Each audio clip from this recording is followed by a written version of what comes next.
Chilling tales for dark nights.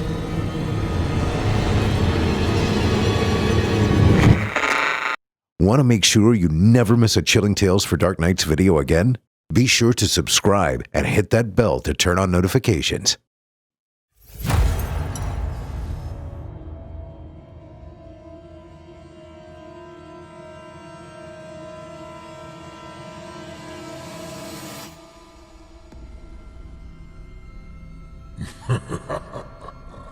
Good evening.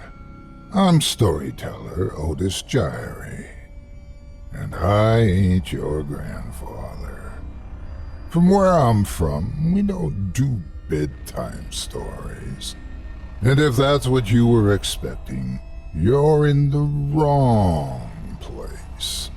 If it's terrifying tales you're after, well then, I've got just the thing.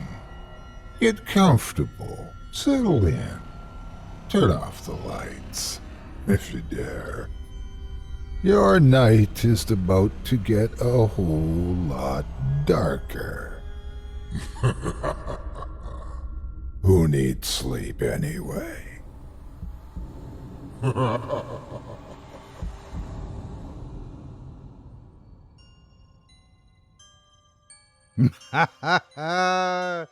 Good evening, you're listening to Scary Stories Told in the Dark. Welcome to Season 6, Episode 6. I'm your host, Otis Jiry.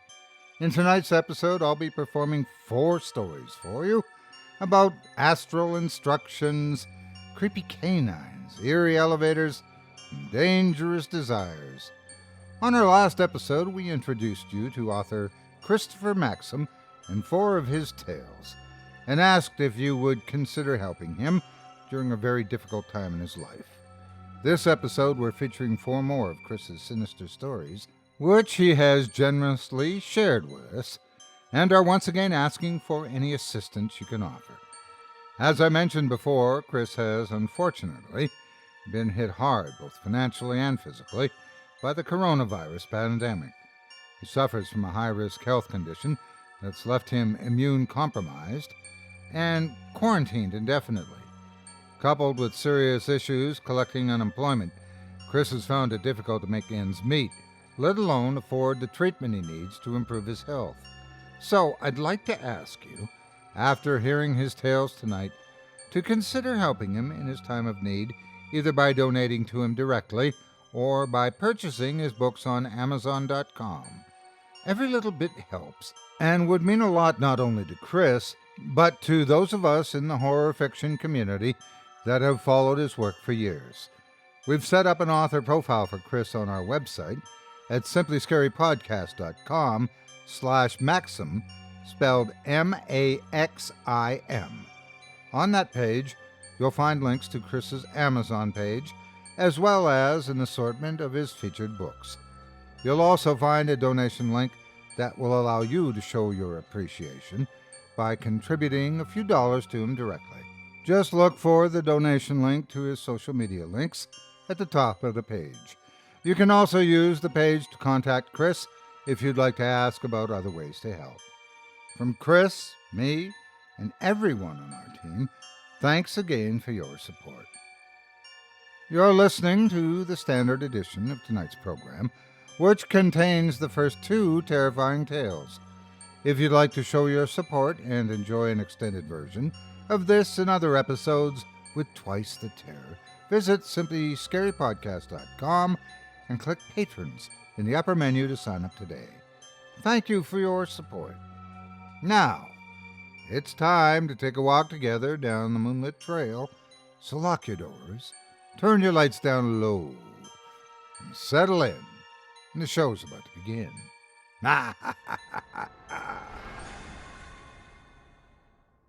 Our first tale tonight from Christopher Maxim, someone exploring the concept of astral projection discovers just how little they know about the true scope of our reality. Without further ado, I present to you How to Exit Your Body. The sleeping mind fascinates me, namely the nighttime hallucinations we call dreams. Because of this, I keep a journal to record every thought that passes through my brain at night. I set at least one alarm each day so that I'm able to wake up during my REM cycles and recall my grandest dreams. Sometimes I fall back asleep, but for the most part, I keep up with it. It's been an enlightening experience, and so far, I've filled a dozen notebooks with my nightly adventures. In addition to cataloging my dreams, I study the phenomenon. I've dissected every sleep guide at my disposal and watched countless documentaries. I even took an elective back in high school called Nocturnal Fantasies, though it only lasted one semester. Not enough students shared my affinity for the topic. In other words, most of my waking life is consumed by sleep in one form or another. Craving more knowledge on the subject, I recently pursued my town library's massive local authors section. I was hoping to find a book on dreams I hadn't read, as this was the one part of the library I'd yet to set foot in. It was a long shot, but one I was willing to take in the name of research. After fishing through a plethora of self-published romance novels, I happened across one non-fiction title that caught my eye: Sleep Tactics, Exercises for a Mind at Rest, written by Jack Grovewood. The blurb on the back was vague and reminiscent of a self-help book with quotes like, "Learn the secrets to a good night's rest," and "Feed your mind's insatiable appetite for better understanding." Not a book of dreams per se, but it did pique my interest. Delving into the book at home, I found it to be more up my alley than I previously expected. It was filled with chapters pertaining to lucid dreaming, meditation, and even sleepwalking. I was already familiar with most of the content, but it turned out to be an enjoyable read. It wasn't until the last chapter, though, that I was caught completely off guard. I will outline most of it below. Chapter 16. How to Exit Your Body. Disclaimer: this is not an OBE, or out-of-body experience. As stated in Chapter 8, out of body, out of bed, I do believe in OBEs, but I find that they're just another form of dreaming. What I'm about to divulge to you is something completely different. It's neither an OBE nor any dream state. This is a way to truly exit your body using sleep paralysis as the catalyst. Before I discuss specifics, I'd like to go over a few prerequisites. To pull this off, you must be proficient at lucid dreaming. What I mean by this is that you need to have lucid dreams regularly and retain lucidity for longer periods of time in these dreams. It also helps if you're able to manipulate your dream environment with ease. If you only lucid dream on occasion, you'll have to train your mind to do so more often. See Chapter 6, Becoming a Lucid Lucy. If you, however, are unable to lucid dream, then this technique is not for you. It's nothing personal. You simply lack the tools needed for departure. Another requirement is sleep paralysis.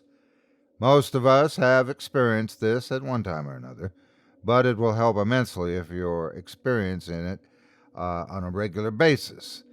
Coupled with lucidity and a focused mind, sleep paralysis is the only way out of your own skin, so to speak. That's all you need in the way of mental capabilities, more or less. It's an added bonus if you've had an OBE or wake-initiated lucid dream. See Chapter 7, Wake Unto Sleep. Now on to the fun part. I'm going to lay this out in a step-by-step fashion, followed by a more detailed explanation of what to expect upon achieving your first departure. Keep in mind that results may vary. Step 1. Fall asleep on your back in a slanted position. It could be on a recliner or a car seat, but your body must be diagonal relative to the ground. That's the only way I've ever been able to get this to work. For one reason or another, gravity plays a role. Step 2. Attain sleep paralysis. This is more of a waiting game than a step, as it's not entirely possible to execute at will. When it does happen, lucidity is key. You must be aware that you're in a state of deep sleep paralysis and be unafraid of your lack of mobility. This is one of the ways being a lucid dreamer comes in handy. Step 3. Once paralyzed, attempt to move your legs. If you're in the proper position, at least one of them should be mobile. If you can't move either leg, then you'll have to restart and experiment by tilting your seat in different positions. Step 4. Upon freeing one or more of your legs, attempt to free your arms. They will feel incredibly stiff, and you shouldn't be able to move them, try as you might. You should then feel a sharp sting on your head. Don't be alarmed, you're not having an aneurysm. This is completely normal and is necessary to make your exit. Step 5. As difficult and strenuous as it may be, keep trying to free your arms. As you do this, attempt to move the rest of your body as well. Put everything you have into fighting the paralysis. Just don't fall back asleep. Step 6. As you wrestle with your mind and body, the stinging sensation in your brain is going to grow. It won't be painful, but it will cause you great discomfort. Let it happen. As the sensation builds, you'll start to feel yourself drift away from your body. Don't fight it. Your mind is like a rubber band and will want to bounce back from where it's being stretched. Don't let it. Follow the flow of departure. If you steal your mind's focus and follow these instructions to a T, you will have successfully exited your earthly meat sack and unlocked a marvel of the mind that has only just begun to be understood. And that's the gist of it. The author went on to say that the world you find yourself in upon departure will harbor some differences to the one you started in. It will appear similar in almost every way, but will be completely void of any life forms. On top of that, nothing will budge. Everything will remain in its place, as still as can be. After revealing the delicate process of re-entering one's body, the author ended the chapter with an eerie warning. Whatever you do, don't go near the water. I was dumbfounded. The entire book up to that point was factual, but what that last chapter seemed like was something out of a science fiction novel. It certainly made for good entertainment, but I couldn't make heads or tails of it. Why have such an out-of-place pseudoscience chapter in an otherwise reputable book? It just didn't make any sense. About a week passed before I thought about the book again. It was almost time to return it to the library, so I decided to reread its final chapter. As absurd as it seemed, I teetered between laughing it off once and for all and actually giving it a shot. It did meet all of the requirements, and it would amuse me to some small extent. I could, at the very least, say I tried it for myself, if for no other reason than to prove it was a load of crap. After weighing the pros and cons, I ended up giving in to my curiosity. I knew it wasn't going to work, but it would be fun, a little experiment, if nothing else. Besides, was there really anything better for me to do during an episode of sleep paralysis? The only minor nuisance was that I'd have to sleep on one of my recliners instead of in a big, comfy, king-size Serta mattress. My small price to pay for the sake of scientific discovery, I suppose. On the night in question, I wound up having 3 episodes of sleep paralysis. During the first, I was far too groggy. I completely forgot about the book and quickly fell back asleep. The second one lasted a bit longer, and I was able to remember the steps outlined in the last chapter. I could just barely move one of my legs, and upon trying my arms, I did feel a small but noticeable discomfort in my head. I wondered, for a split second, if the author was onto something, and that made me a bit excited. Because of this, I jolted awake. Reflecting on the incident, I became intrigued. I still didn't believe that I could exit my body, but I knew something was going on. I decided to tilt the recliner back a bit and try again. This time I would have better control. The next episode came pretty quick. I hadn't fallen asleep yet, but my body was getting ready to. That's it, I thought. I allowed the paralysis to fully set in before attempting anything. It was difficult not to fall asleep, but I managed. This time around, I was able to gain full control over my left leg. I moved it back and forth a few times before trying to free my arms. True to the method, they wouldn't budge and felt oddly stiff, more so than usual. This is when the familiar sting set in. It jarred me, but I kept going. The more I tried to move my arms, the greater the sting grew. Believe it or not, as I continued, I did, in fact, feel myself drifting away from my body. I tried to keep it up, but my nerves got the best of me. I lost all control for just a moment and was sucked right back into my body, immediately waking up in the process. The experience startled the hell out of me. It was beginning to seem more and more likely that the last chapter of Jack Grovewood's book was somehow accurate. My curiosity became aroused to such an extent that I felt the overwhelming need to tell somebody about it. Luckily, I knew just the person. My buddy Josh is a character. He believes in a lot of what I don't. This causes us to butt heads on a lot of topics. In simple terms, I'm a skeptic and he's a believer. One thing we can agree on, however, is our love for dreams. He's the only person I can talk to at length about the subject. He also happens to meet the requirements listed in the book. I was hoping he would join me for a sleep session and help me get to the bottom of what was going on. I called Josh up and told him everything. He was ecstatic, as I knew he would be, and agreed to meet me at my place the following night for departure. In his mind, this was going to go off without a hitch. I wasn't completely sold on it yet. I was just happy to have someone else to tag along for the ride. Fast forward to the following night. We hung out for a bit, and I showed Josh the book. His eyes grew wide upon reading the final chapter, and he couldn't wait to try it out himself. I told him not to get his hopes up, but it was clear to me that they already were. Ready as ever, we lay down at opposite ends of the living room on my two recliners. Josh cracked a joke about how this was the first night we'd be sleeping together. I threw a pillow at him and then we're off. Shut-eye was just around the corner. This was when things took a turn for the bizarre.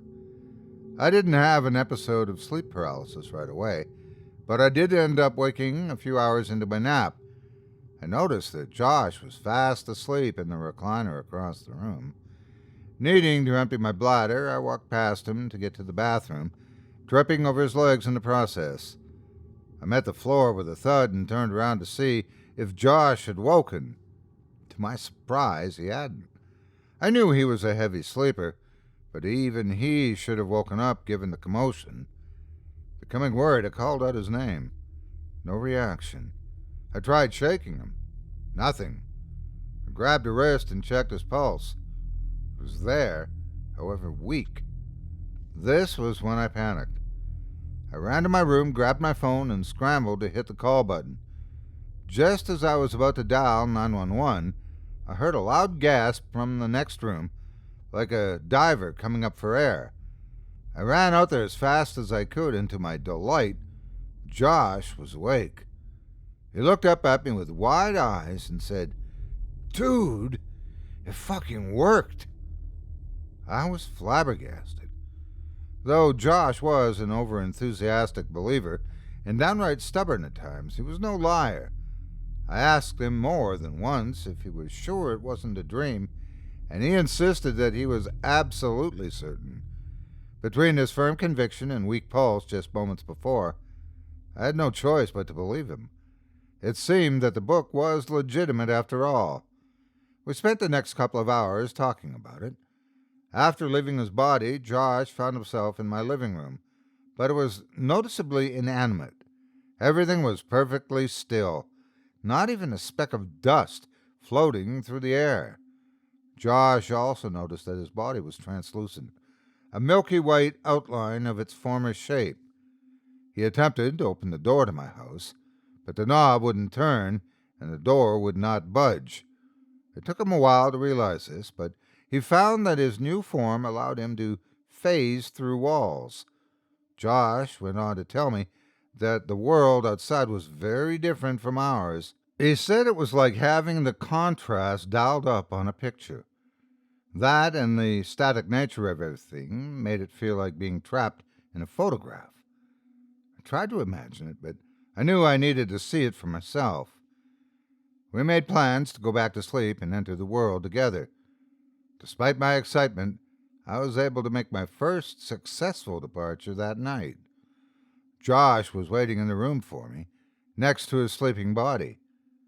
Seeing ourselves like that was fascinating in and of itself, but I wanted more than anything to see the world outside, a world where adventure and discovery awaited us. For a few weeks, Josh slept over at my house, and we discovered the new world. It was fun and downright addicting. Curiosity was what kept us going, and we wanted to know more and more about the odd realm we had discovered. Here are just a few of the things we learned during our excursions. The lighting is fixed. It always looks to be about noontime, though there's no sun in the sky. It's impossible to phase through older buildings, not really sure why. There are no life forms, just as the book stated, not even animals or insects. Sound is reverbed. There's always a slight echo when Josh and I talk. It is possible to fall asleep there, but you won't dream. If you travel too far from your body, you'll hit an invisible wall and be unable to go any further. Time doesn't pass in the real world while you're departed. After about a month of successful departures, things changed. The more we explored, the more uncomfortable I felt. It always seemed like something was watching us, even though there was no one around. Josh was the opposite. Our late-night adventures were becoming so routine for him that he was becoming bored. He kept talking about water and how he wanted to get a closer look at the pond near the main road. I reminded Josh of the author's warning, but it didn't seem to faze him. Eventually, his curiosity got the best of him. One night, upon leaving my body, Josh was nowhere to be found. I thought that maybe he hadn't departed yet, but up to that point, he had always beaten me to the punch. This could only mean one thing. I phased through the walls of my home and raced to the nearby pond. Josh was there, standing at the end of the dock that locals used for fishing in the real world. I yelled out to them, "Josh, what are you doing?" "It's fine. See? There's nothing to be afraid of. It's just water." I watched as Josh reached down and touched the surface of the pond. It rippled. The hair on the back of my neck stood up. The water should not have reacted. We'd been there for weeks and hadn't seen a single thing move. Even the air was still. Perplexed, I began walking out toward Josh. He lifted his hand up, just as awestruck as I was. As he pulled his arm back, the ripple expanded. With it, a small portion of the water turned dark. After a few moments, something reached out from the blackness. It was a hand. A fucking hand. It reached up, grabbed Josh's leg, yanking him downward. He went feet first into the water, holding on to the dock for dear life. As he screamed, I ran toward him. Before I could even get halfway to the position, I watched him disappear into the water. I ran the rest of the way, but the darkness had faded and returned to normal. My best friend was gone. In a state of fear-induced panic, I ran away. I wanted to save Josh, but I didn't know how. Plus, I felt that if I re-entered my body, perhaps I'd find him, awake in the real world. It was wishful thinking, but it was all I had. That wishful thinking fell flat when I woke. Josh was still unconscious. I tried and tried, but I could not wake him. Eventually, I called 911, and he was taken away on a stretcher. The doctors say he's in a coma but can't discern what caused it. And that's everything. I'm a fucking wreck over what happened. I've tried visiting Josh in the hospital, but I can't face his parents, and they're always there. Instead, I go out to the pond in the real world, hoping that somehow I'll find answers. All I do end up finding are more questions.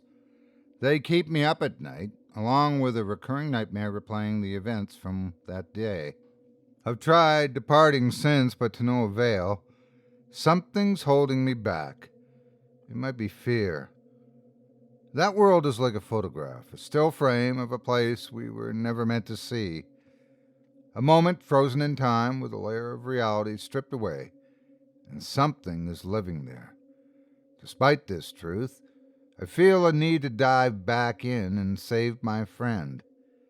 He didn't heed the author's warning, but I'm the reason he entered the world in the first place. I'm the reason he can't wake up. I have to go back.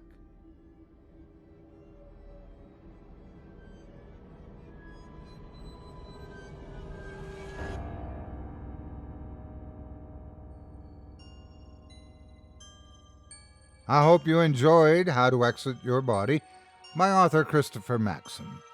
As a reminder, Chris needs our help. Quarantined indefinitely due to his serious health condition, and left unemployed and finding it difficult to collect his much-needed benefits, Chris has come to us asking for whatever help we can offer. If you're interested in helping and would like to either donate to Chris directly to thank him for his fantastically fearsome tales, or contribute by picking up a copy of one or more of his books on Amazon, visit simplyscarypodcast.com/Maxim, spelled Maxim.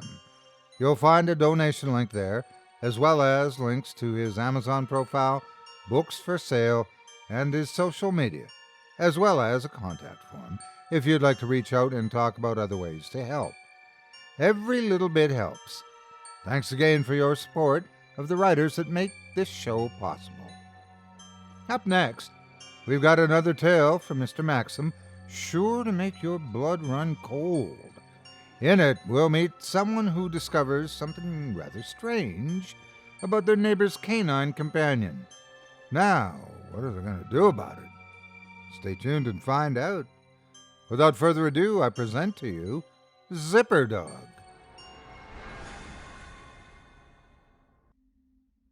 At first, I didn't think anything of it. My neighbor would stop to chat with me, leash in hand, and I would catch glimpses of the metal slider dangling from its belly. I assumed it was wearing a piece of pet clothing, or that perhaps it was the byproduct of some awkward veterinarian procedure. But the more we chatted, and the more I saw this mysterious zipper, the more I realized it was out of the ordinary, clearly embedded in the dog's skin. It drew my attention every time we engaged in small talk, until finally one day I decided to ask about it. Say, what is that zipper for on the little guy's belly, anyway? Oh, that? It's a long story. I wouldn't want to bore you. I've got nothing but time. I wondered if she could see the beads of sweat forming above my brow. Really, it's nothing, just a safety measure. And that was it. She pretty much laughed it off, granting me little in the way of an explanation. Thinking back, her responses were downright vague and deflective. She could see how curious I was, so why not just tell me? And what exactly did she mean by safety measure? As unfruitful as our conversation was, I didn't press the matter any further. Days, weeks, months went by. I'd occasionally see the dog's strange cosmetic feature, but I brushed it off every time, knowing it would only haunt me if I dwelled on it. Still, the thought itched in the back of my mind. It wasn't until a few months had passed that I would finally have the nerve to scratch it. I was pulling up weeds along my fence when I looked over at my neighbor's place, noticing the dog lying on the back porch. A stray cat wandered by, as often happened in our neighborhood. Without so much as a warning growl or malicious stance, the dog trotted over to the cat and scarfed it down, the sound of sharp teeth colliding with bone. The cat screeched in agony until it was no more. In a minute flat, its entire body was devoured. I was in shock. The cat's cries alerted my neighbor to the situation. She raced outside, grabbed the dog by the collar, and pulled him into the house. Through the sliding door, it was tough to make out, but I swear she unzipped him and reached inside, seemingly adjusting one of its organs. He didn't flinch, not even a bit. After pulling her arm out, the dog dropped to the floor, dead as a doornail from the looks of it. She then carried him outside and placed him back on the porch, arranging him in a sleeping position before getting in her car and leaving for the day. This 5-minute span of visual information was unlike anything I'd ever witnessed. Words like gruesome, strange, and horrific are too tame to describe what I saw. I was appalled beyond measure. After the shock wore off, I hopped the fence and approached the dog's carcass. I felt its neck, cold to the touch, no pulse. I looked to its underside, and there it was, that God-forsaken zipper, in all of its mysterious glory. I felt kind of bad for the dog dying, but I had to know what that damn thing was there for. I needed an explanation for not only the dog's, but my neighbor's odd behavior just moments ago. I slowly unzipped the dog's belly, placating my curiosity with the satisfying sound of metal sliding across metal. I spread each side of the opening with both hands and peered in, divulging the animal's inner workings. What I saw was absolutely dumbfounding. My neighbor's dog was animatronic. There was wiring, gears, a tank where its stomach should have been, the whole 9 yards. It didn't make any sense, but there it was, staring me back from the zipper. After scurrying home in shock, I decided that my best course of action would be to call animal control. I could tell them that my neighbor's dog trespassed on my lawn and was attacking the neighborhood cats. They would show up, examine the robotic carcass, and then go from there. I knew there wasn't a protocol for that sort of thing, but I assumed they could take care of things and contact the appropriate people, whether it be the police, the government, or the National Enquirer. As long as this weird predicament was taken care of, I could sleep easy knowing that my neighbor's strange robot dog wasn't going around eating whatever it pleased. Simple, right? Nope. Far from it. Animal control took a while to get there. By the time they arrived, my neighbor had come home and disposed of the evidence, hiding the dog somewhere in her home. The animal control officer apologized for the misunderstanding and left, leaving my neighbor on her front porch, glaring in my direction. It appeared privacy meant nothing to the local authorities. Just by luck. The days that followed were different. My neighbor's dog had sprung to life, reactivated by its master, no doubt. They would walk their usual path around the cul-de-sac, but would not stop for small talk. I knew her dirty little secret, after all. I was no longer a friendly neighbor to be conversed with. Oh, no. I was the enemy, a danger to this woman's unusual way of life. Even if I meant no harm to her or her strange choice of pet, she didn't seem to see it that way.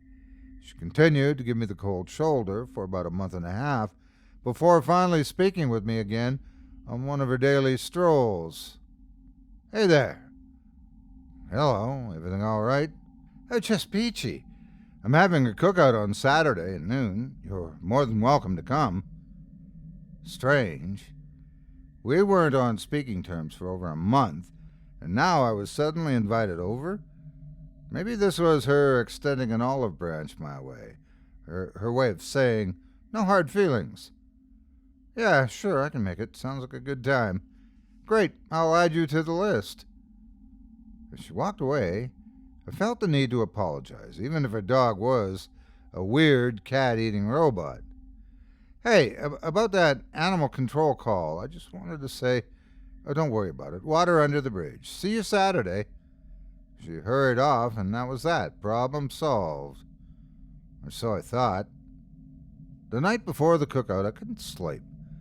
Kept on hearing what sounded like footsteps creeping around the perimeter of my house.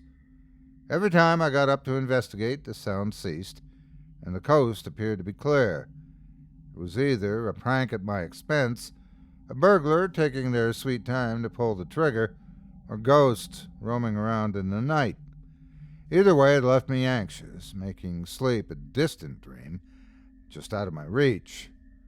During a particularly loud set of footsteps, I raced downstairs, just in time to catch 4 glowing dots peering in through my living room window. This was enough to make my neck hairs stand upright. Though terrified, I wasted no time grabbing a ball bat and storming up my front door to greet the would-be intruders. I may be old, but I can still kick some ass when needed, especially when it involves crossing my property line. To my astonishment, my yard was empty. I covered every side of the house, only to find no one, not a soul in sight in any direction I looked. I don't care how fast you can sprint. Nobody could have made it out of eyeshot in such a short period of time, even in those low-light conditions. Baffled and even more anxious than before, I locked up every last door and window in my home before crawling under the covers like a frightened child, scared of the mystery figures lurking in the shadows. The footsteps dissipated over the course of the night, and as the sun came up over the horizon, so too did my fear. My waking nightmare had ended, but not before putting a weary, sleep-deprived frame of mind in its place. In a sluggish slur of movement, I grudgingly made my way to my neighbor's house around noon, ready as I would ever be for the neighborhood get-together. Oddly enough, there were no cars in the driveway aside from my own. I wondered if I got the date wrong, but after knocking on the door, she greeted me with a smile and rushed me into the house. We exchanged pleasantries, and she sat me down at the bar stool in the kitchen. After a few moments of awkward silence, I mustered up the courage to ask about the elephant in the room. So, where is everybody? You're already here, silly. I tilted my head, puzzled. What about everyone else? There is no one else. You're the only person I invited. All at once, pieces clicked into place. I felt stupid for not realizing it sooner. Her sudden kindness, the noises the night before. There was no cookout. There was never any cookout. I was in the middle of a trap, lured in largely due to my own idiocy. I should have guessed that something sinister was going on the moment I unzipped that dog. So, what happens now? I asked. Oh, you'll see. Just sit tight. I quickly jumped up from my chair and turned towards the door. With inhuman speed, she bolted in front of me, a large kitchen knife in hand. Not so fast. I stood there, still as stone, intimidated by her fluid motions and firm stance. We need to talk. About what? I knew exactly what. Don't play dumb with me. And that's when I noticed it. On her chest, peeking through the top of her blouse, I would have missed it had the sunlight coming through the window not danced across its metal. She had a zipper, too. Stricken to my core with fear, my gaze was interrupted by an angry hand gesture. My eyes are up here. The moments that ensued are a bit fuzzy, but I can only guess that I was knocked out or chloroformed, as I awoke strapped to a chair in a new room. Given the staircase, I assumed it was her basement, though this realization didn't help me any. I attempted to break free of my restraints, but it was no use. Unless she freed me herself, I was fastened to that chair for life. In absence of mobility, I decided to give the place a once-over. The staircase was to my left and a concrete wall to my right, but directly in front of me was a workstation, complete with a dozen computers. This is where my neighbor sat, a USB cord snaking out of her unzipped chest, typing away at a blinding rate. Her motives were still unclear to me. Though confined to the one view, I was able to turn my neck enough in both directions to form a decent picture of what was behind me. It was a wall of cages, each housing an identical copy of her dog. They didn't move, even in the slightest, likely just as animatronic as she was. What on God's green earth had I stumbled into? Just then my neighbor ripped the cord from her chest and walked over to me. "Ah, good. You're awake. Did you have a nice nap?" I refused to reply, looking her up and down in disgust, trying to make out what this thing was that was speaking to me. "What's the matter? Dog got your tongue?" I remained silent in lieu of her taunting me. "That's all right. You just need to listen. Sit tight. I'll be right back." She walked over to her workstation and grabbed something before reclaiming her spot in front of me. "I've worked too hard in this location to have you screwing things up on me. Then again, it's my own fault. I was careless. I never should have left my core on the porch like that." I assumed she was talking about the dog. "I want you to look at this." She placed the object at eye level. It was a badge of sorts, upon which was a logo that read, "Syntheti-Tech." I'm an android. I work for a large company, moving from location to location, gathering specific information that's crucial to our initiative. You can't know anything beyond that. Hell, you already know too much. I hadn't noticed it at first, but she seemed to be playing with her zipper. God, I'm so sick of this fucking meat suit. Before my very eyes, she removed her clothing and unzipped herself down to the groin. In the most unnatural way possible, she slid out of her own skin, revealing to me her true form. She was nothing but a pile of electronics, pieced together in a human shape. It was a strange sight, nauseating in every sense of the word. The way she moved and spoke while like this was downright sickening. I can't say any more, but I want you to know that our work is necessary. If you were to speak these truths to the world above, you would be jeopardizing everything we've accomplished. You have to submit to our intentions and see that they are just. I didn't know what to make of this. I simply looked away, wishing not to see her grotesque animatronic face any longer. Unfortunately for me, she grabbed it and forced it in her direction anyway, feeling of cold metal enveloping my jaw. "You need to promise me that you will submit. You're not to tell anyone of any of this. Do you understand?" I nodded in agreement, but only because I wanted her hand off my face. Luckily, she let go and backed away. "Good. You know, we're not so bad when you get to know us. In a sense, we're just like you." Internally, I scoffed at the thought of this. I was nothing like her, and not just because of her appearance. I was never one to go around kidnapping my neighbors, holding them captive in my basement. It just wasn't my cup of tea. Well, this is it. I'll need you to take over from here. Don't make the same mistake I did, lest you regret it for the rest of your life. This was the last thing she said to me, though I had no idea what any of it meant. I must have been knocked unconscious again, because the next thing I remember was waking up on her basement floor, no longer bound by my restraints. For one reason or another, she didn't kill me. I was a free man.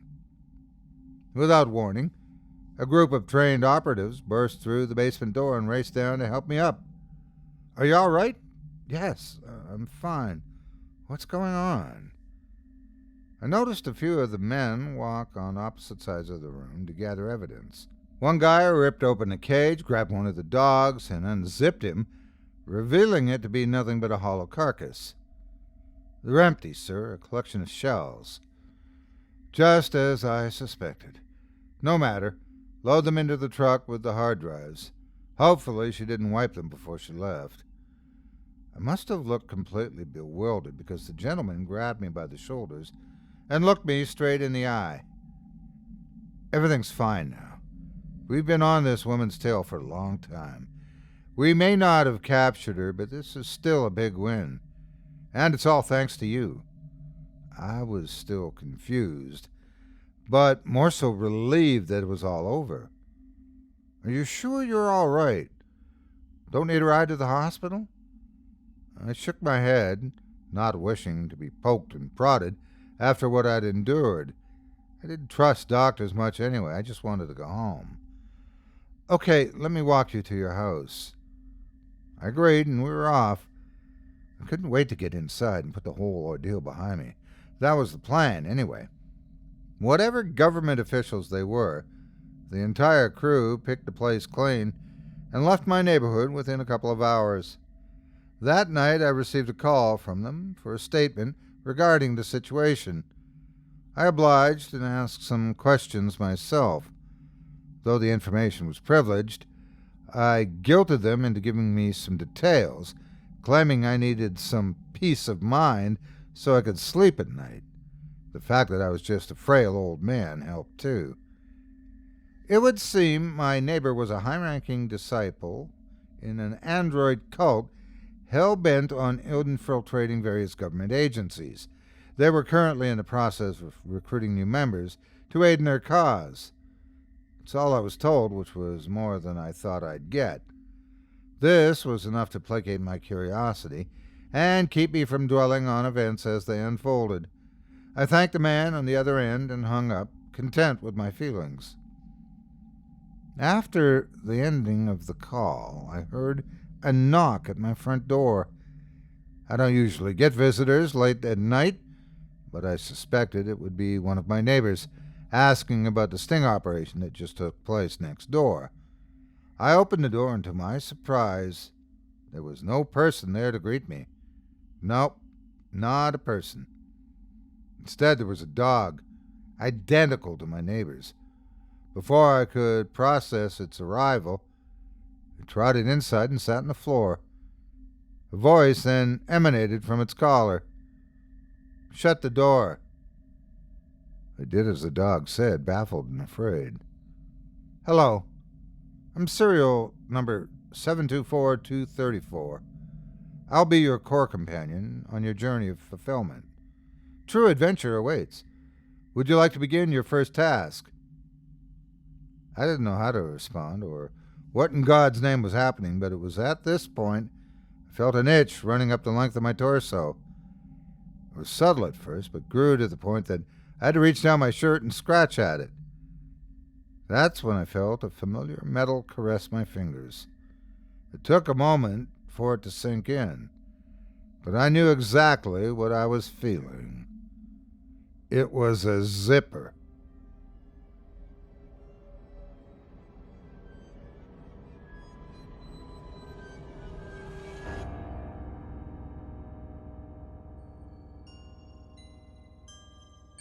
I hope you enjoyed Zipper Dog by author Christopher Maxim.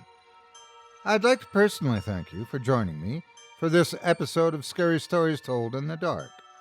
If you've enjoyed what you've heard on today's program, please take a moment to stop by our iTunes page or wherever else you listen to your favorite podcasts and leave us a 5-star review and a kind word. It makes a huge difference and would mean a lot to us. Also, as a reminder, tonight's featured author, Christopher Maxim, who generously contributed all 4 of this episode's tales, needs our help. Immunocompromised due to a high-risk health condition and quarantined indefinitely, and having difficulty paying bills and getting the help he needs to improve his health, Chris would appreciate any assistance you can offer, whether that be buying copies of his books or donating directly to him to thank him for his work crafting the tales you've heard tonight. Even a one-time donation makes a huge difference. If you're interested in helping, visit simplyscarypodcast.com/Maxim, spelled MAXIM, where you'll find links to Chris's donation page, social media, and Amazon profile, with several of his amazing collections of tales and short stories available. Thanks again for your support of the writers that help make this show possible. It means a lot to both of us. If you'd like to hear a premium extended edition of tonight's and all of our other episodes featuring Twice the Terror, visit simplyscarypodcast.com today and click the Patrons link in the menu at the top of the screen. You'll find yourself at chillingtalesfordarknights.com, where you can purchase season passes for this podcast and our other quality storytelling programs, or become a patron for as little as $5 per month and get your access to our entire audio archive dating back to 2012, all of it ad-free. If you happen to use Facebook, Twitter, Instagram, or YouTube, you can follow and subscribe to Chilling Tales for Dark Nights there, where you'll get all of our latest updates and new releases and have the chance to interact with us each and every week. You can subscribe to me on YouTube as well at the Otis Jiry channel, where you'll find releases of my series Horror Storytime dating back to 2014. And you can find me on Facebook, Twitter, and Instagram too. Just search for Otis Jiry. Until next week, stay spooky and get some sleep if you can.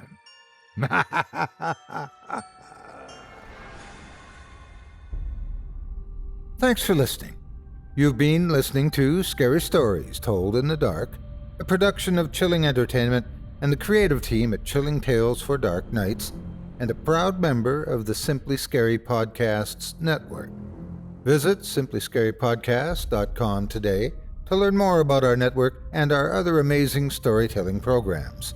Tonight's program was hosted, and its featured stories performed by yours truly, Otis Jiry. Selected stories have been adapted with the kind permission of their respective authors. Original music provided by Luke Hodgkinson and Jesse Cornett. Sound design and final mixing and mastering provided by executive producer and director Craig Groshek. Program's artwork and logo by David Romero. If you're looking for some fresh tales on a daily basis while waiting for the next podcast, check out my YouTube channel, the Otis Jiry channel, and my extensive collection of narrated tales there. Simply search on YouTube by my name, and you'll find me.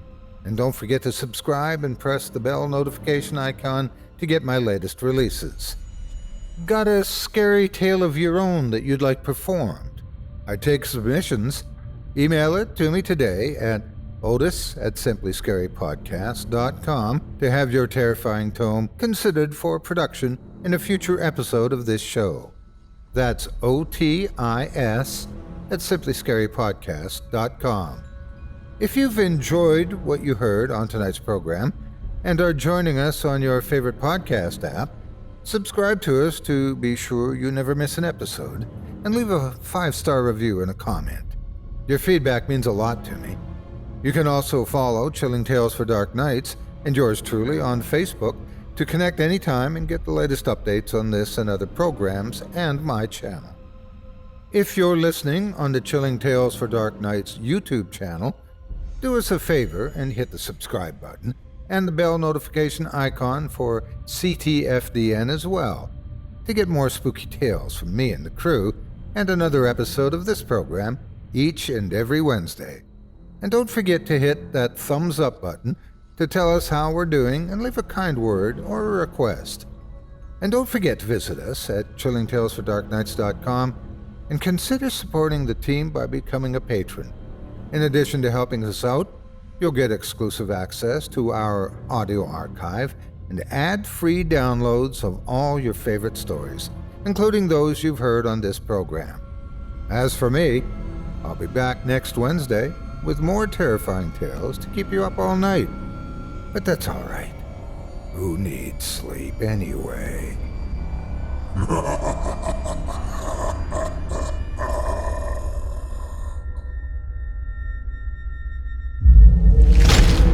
Chilling tales for dark nights.